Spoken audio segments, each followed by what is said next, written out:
In this world, there are many mysteries when it comes to killers, some of which being why, who, what, and how. Today, I'd like to discuss an oldie but a goodie, the case of the Zodiac killer.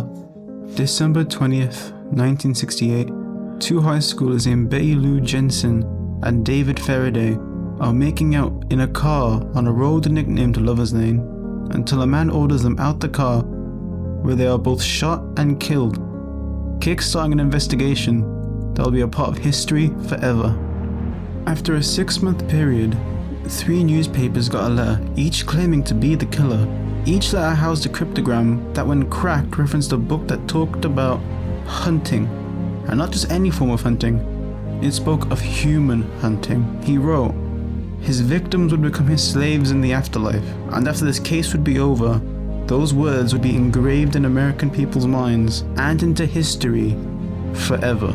Most people at the time could tell the killer was toying with the authorities, using these puzzles and cryptograms just to get a reaction out of them.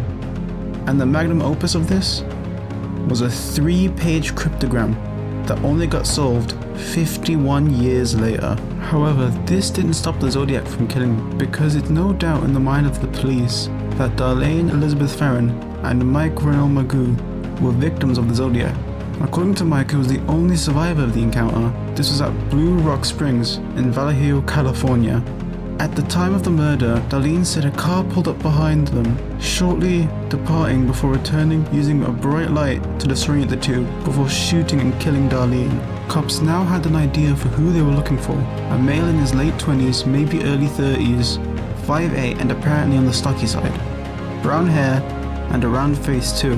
Mike may have gotten some details wrong, but who could blame him? Anyone would have a hard time recollecting things after an event like that. Additionally, they knew it was the Zodiac, as he had the audacity to call them only a few blocks away from the station, less than an hour after the attack, telling them details only somebody involved would know, like the weapons he used. This was also the time he revealed that he killed those kids from Lover's Lane. Though the police had a suspect for a while, they ultimately called it a dead end. Though the limited clues that the police had were thanks to the custom cryptographs made by the Zodiac, called Cryptogram 408, namely because that's how many symbols are in the Zodiac's cryptograph. Puzzles sent by the Zodiac were sent out to the public, with investigators wanting all the help they could get, and in 20 hours they received their answer. Surprisingly, 2 teachers managed to figure out the puzzle. Donald Jean and Betty June Hart were the only ones to figure it out. Surprisingly, since the investigators could not achieve a feat, the cipher contained 54 characters for the 25 letters in the alphabet. This is called a homophonic substitution cipher, which means to replace one letter with another, which can get complex over time when one letter can be multiple letters. The decoded message went as followed. I like killing people because it's so much fun. It's more fun than killing wild game in the forest, because man is the most dangerous animal of all. To kill something gives me the most thrilling experience. It is even better than getting your rocks off with a girl. This is when he'd talk about the people he'd kill would become his slaves in the afterlife, and things about paradise, which leads me to believe that the police were dealing with a religious narcissist with mental issues. Keep in mind this is only my opinion for now. Soon I'll give you my own thoughts and details on this case. Barely over a month had passed before he struck again, and 2 Union College students paid that toll. Brian Hartnell and Cecia Shepard were simply enjoying a picnic in the bucolic spot next to Liga Berryessa in California's Napa Valley. Then the man, about 5'11", average weight, looking to wear an executioner's hood, including sunglasses, obscure his eyes, along with a child's bib, and on that bib made a crossed circle symbol that would become synonymous with the killings forever. The couple were too frightened to move, since the man approaching them had a handgun, though the man told them not to worry, and began telling them a story about being a convict on the run, telling the young man to tie up his girlfriend with a plastic clothesline that the supposed convict just had with him. The Zodiac then tied up the man himself, proceeding to stab him in the back 6 times, then stabbing the woman in the back 10 times, leaving them both for dead.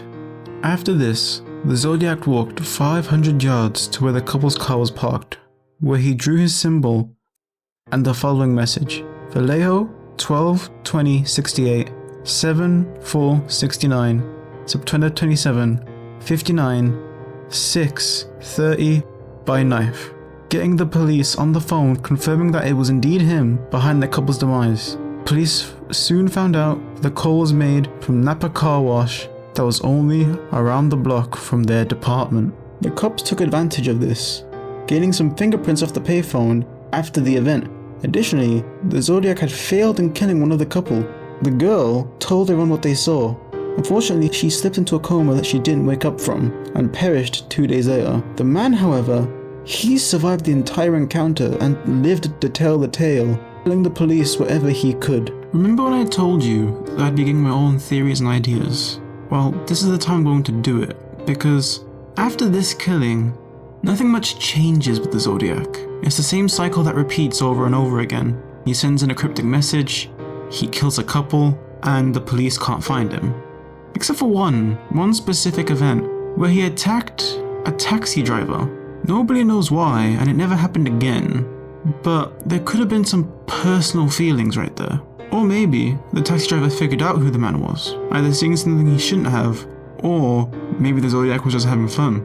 In the end, the Zodiac was never caught after his last killing in October 11th, 1969. And various acts before this, it's safe to say that the Zodiac was a terrifying prospect, a killer who held no fear by being caught by the authorities, and who took their sweet time in torturing and tormenting their victims, like in the case of Brian Hartnell and Cecilia Shepard. The killer, who in this case claimed by their own words to have killed 37 people, I believe was sadistic. Judging from my point of view, the Zodiac clearly wanted to be in the limelight, like a sort of idol to the people. Proving this isn't very hard either, as in his very last letter in 1974, he says, "If I don't see this note in your paper, I will do something very nicely, which you know I'm very capable of," along with reading ME for me 37 and SFPD 0, indicating that he killed 37 people and the police found 0 victims, or at least never caught him once. He clearly liked to taunt the police too, sending in other letters directly addressing them, saying things like, "I like killing because it's so much fun." This could be a form of psychological warfare, a way to throw off the police long enough so that he could taunt them even further, in a smaller way to when he called the police from only a few blocks away. The idea I got from certain context clues is that the Zodiac is a psychopath who has a history of game hunting, most likely big game like deer. Additionally, his religious views, him saying that those he killed would become his slaves in the afterlife, lead me to believe that this man would be a religious narcissist who tried to justify his murders under the guise of religion. But putting these two details together, they don't really match up. However, I've come to a different conclusion, that if you put these details together, the etching of death dates, taunting the police, and him claiming to enjoy hunting humans, does indeed tell me that he's a psychopath, not a narcissist like I originally concluded when first reading through this case. It's clear to me that his meticulous planning and method of killing all imply that this person doesn't think they're in the right, like a narcissist normally would, but instead they take joy in what they're doing and revel in it, taking it slow and steady as they commit these actions, and revel in it by also taunting the police.